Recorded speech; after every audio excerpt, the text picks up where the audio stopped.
कभी कभार मुझे याद है पिछले सत्र में हमारी बहुत मजाक उड़ाई गई। मैं नहीं जानता हूं इस प्रकार का भाषा का प्रयोग जो कर रहे थे उचित होता था। यहां तक कह दिया कि आपको वीजा दे रहे हैं पार्लियामेंट में आने का। इस प्रकार का प्रयोग करने वाले लोगों को मैं और तो कुछ कहता नहीं हूं, लेकिन मैं इतना कहता हूं, अंतर्राष्ट्रीय स्थानों पर कुछ काम निर्धारित होते हैं जिसको करने पड़ते हैं। उन मीटिंगों में पहले के प्रधानमंत्रियों को भी जाना पड़ता था, इस प्रधानमंत्री को जाना पड़ता है और भविष्य में जो आएगा उसको भी जाना पड़ेगा। लेकिन वही एक मजाक का विषय बन जाए कि हमारी राजनीति इतनी नीचे आ गई है कि हम कोई ऐसी बातों की चर्चा कर रहे हैं कि आपके पास मेरी आलोचना करने के लिए और कोई मुद्दे नहीं बचे।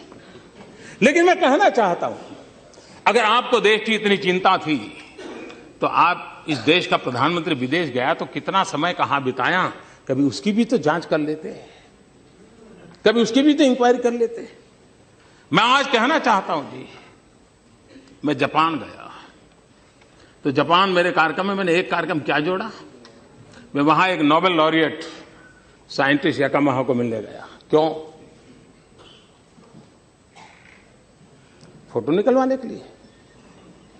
मैं इसलिए किया गया कि उन्होंने स्टेम सेल के अंदर जो रिसर्च की है, मैंने जितना पढ़ा था तो मेरे मन में आया था शायद इनकी एक खोज हमारे काम आ सकती है क्या। क्योंकि मैं जानता हूं मेरे देश के आदिवासी, उन आदिवासियों को परंपरागत रूप से सिकल सेल की भयंकर बीमारी से जूझना पड़ रहा है, और सिकल सेल की बीमारी कैंसर से भी भयंकर होती है। जिन्होंने सिकल सेल की बीमारी वालों के विषय में पूछा है तो पता चलेगा ये कितनी पीड़ादायक होती है और पीढ़ी दर पीढ़ी चलती है। अभी तक उसकी कोई दवाई नहीं मिली है। एक आशा लगी है कि स्टेम सेल के द्वारा सिकल सेल की बीमारी से मुक्ति हो जाए। हम गए तो वहां गए, उनसे चर्चा की, और बेंगलोर के हमारे साइंस इंस्टीट्यूट के साथ आज उस दिशा में हमारा काम हो रहा है कि स्टेम सेल्स के द्वारा हमारे युवा साइंटिस्ट कुछ खोज करें। मेरे आदिवासी भाइयों को पीढ़ी दर पीढ़ी जो परेशानियों से जिंदगी गुजारनी पड़ती है उससे वो बाहर आ रहे। हम ऑस्ट्रेलिया गए, G20 समिट में गए। हम कहां गए? मैं उस किसानों के साइंटिस्ट, एग्रीकल्चर साइंटिस्टों को मिलने गया, उनके लैब में गया जिन्होंने प्रति हेक्टर ज्यादा चना उगाने का और सबसे खराब धरती पर चना उगाने का सफल प्रयोग किया था, रिसर्च किया था। कहीं पढ़ा था मैंने, मेरे मन में पढ़ा था, मैं उनके पास गया। हमारे देश को पल्सिस में हम बहुत पीछे हैं। देश को पल्सिस की जरूरत है। गरीब आदमी को न्यूट्रिशन फूड के लिए प्रोटीन जरूरत है। हमारे देश के गरीब को प्रोटीन मिलता है दाल में से, पल्सिस में से मिलता है। अगर हमारा किसान अच्छी मात्रा में पल्सिस पैदा कर सकता है, अगर प्रति हेक्टर ज्यादा पल्सिस पैदा कर सकता है तो उसको भी अच्छी आय मिलेगी और हमारे गरीब का भी भला होगा। और इसलिए मैं उन साइंटिस्ट को पास जाकर के घंटे बिताए ये समझने के लिए कि बताइए मेरे देश के किसानों को ज्यादा पल्सिस पैदा करने के लिए क्या रास्ता हो सकता है, ज्यादा चना पैदा करने के लिए क्या रास्ता हो सकता है, अरहर पैदा करने के लिए क्या रास्ता हो सकता है, उसके लिए मैंने समय बिताया।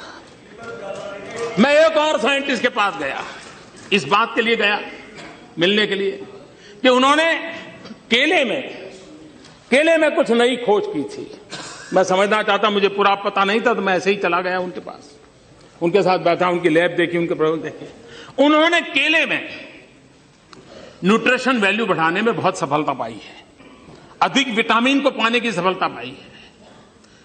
केला ये अमीरों का फल नहीं है मेरे भाइयों बहनों, केला एक गरीब से गरीब का फल होता है। अगर केला उसमें न्यूट्रिशन वैल्यू बढ़ता है, विटामिन अगर ज्यादा अच्छे मिलते हैं और इस प्रकार की खोज के साथ केला बनता है तो मेरे देश का गरीब से गरीब व्यक्ति केला खाएगा, उसको ज्यादा ताकत मिलेगी। अगर विदेश जाते हैं तो इस काम के लिए जाते हैं। देश का गरीब हमारे दिमाग में होता है, देश का आदिवासी हमारे दिमाग में होता है, देश का किसान हमारे दिमाग में होता है, और दुनिया में जो भी अच्छा है, जो मेरे देश के गरीबों के काम आए, उसको लाने की एक तड़प होती है। उस तड़प के लिए हम कोशिश करते हैं, और इसलिए समय का सदुपयोग करते हुए हम किस प्रकार से हमारे देश को आगे ले जाएं, उसके लिए सोचते हैं, उसी को लिए करते रहते हैं, उसी पर हम करने के लिए कोशिश प्रयास करते हैं।